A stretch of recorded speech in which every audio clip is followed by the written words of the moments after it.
I'm gonna do a non-spoiler little review of it. So here's my non-spoilers take of the whole show. And overall, I gotta say I enjoy this series better than I do Umbrella Academy. I really liked Umbrella Academy on Netflix, but this one, it took a step in a more realistic direction. If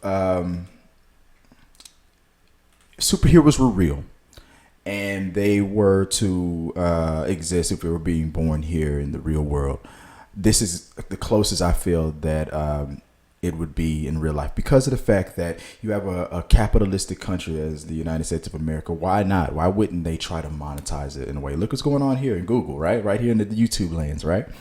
If this video gets enough clicks, this video gets enough views, then we get a little bit more money, more eyes, more attention. And in the real world, if that were to happen, what would get more attention than an actual superpowered human being? One who shoots lasers from his eyes, one who flies, who's invulnerable to bullets, more powerful than a locomotive, things like that.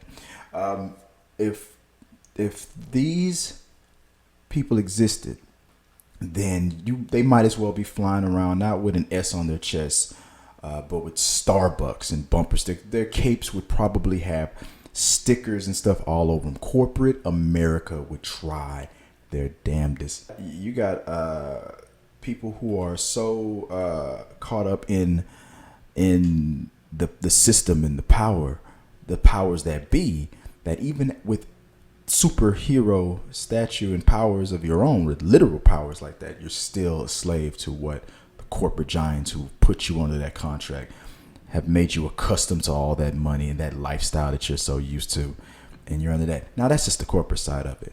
Let's get to the fun side. This TV series was so much fun, and it had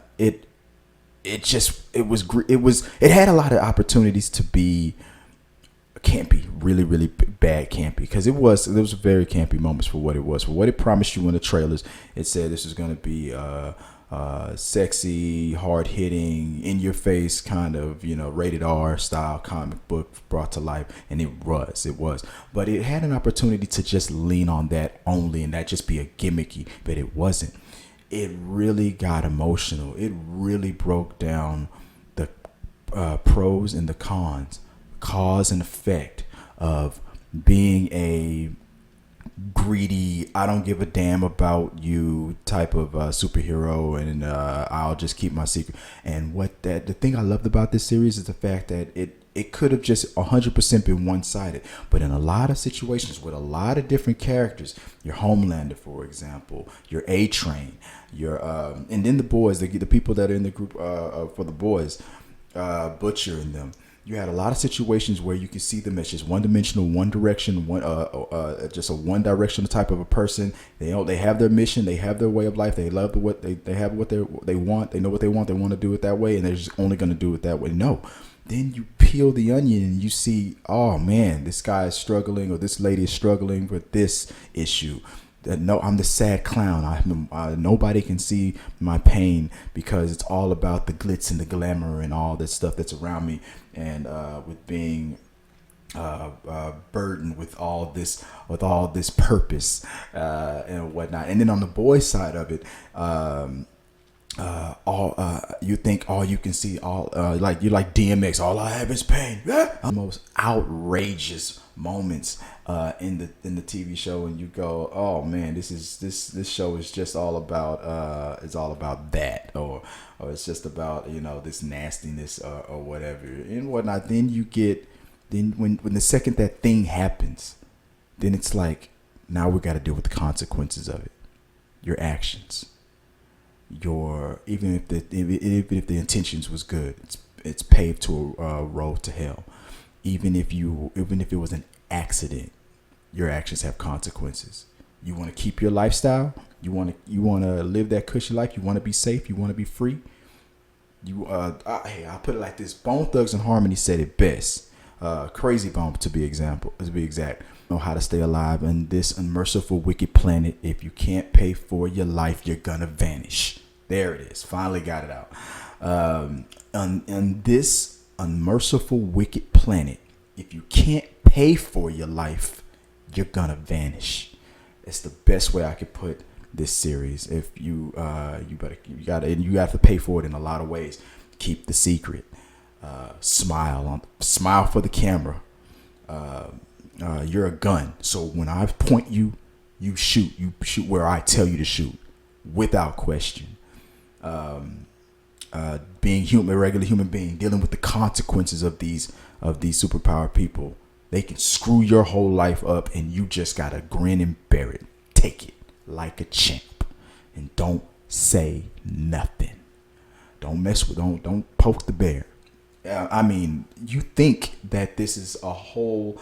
You think that this is just a series about crazy superpower people that get to fly around and say and do crazy stuff, but no, you're really watching a series where you're dealing with the cause and effects of people's actions, whether you're a regular person or a superpower person, the corporate giants, the powers that be that try to pull the strings, or just an innocent bystander that doesn't even want to have anything to do with any of it.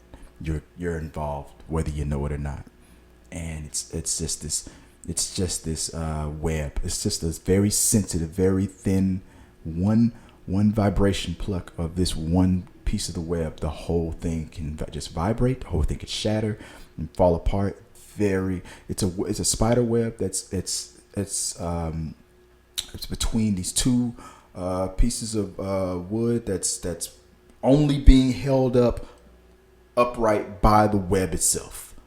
And if the wind blows even slightly, in the wrong direction, the whole thing could come down. But at the same time, it could be the strongest thing, in the world, right? It's a very weird analogy. I know I put that right, but that's the best I could to come up with. Every person, I see no weaknesses really in the execution of it. It reminds me where if the Umbrella Academy was more like if I was to compare it to the top two, it would be more of an X-Men Marvel type of a thing, an Elseworld X-Men kind of a thing. This was grounded more of a more realistic DC Justice League type of vibe, where your Superman and your Batman and them are just owned by corporate America, and dealing with the consequences of their lies, their secrets, and the pressure of maintaining all of it, and how it corrupts you, and if you are not corrupted, how it soon will or can. Nobody gets away scot-free, clean in this one. No one in this series gets away with their hands clean. No one, and that's what I like about this series. And you will have a good time without. I recommend you watch it if you haven't started it yet. And check it out. Now,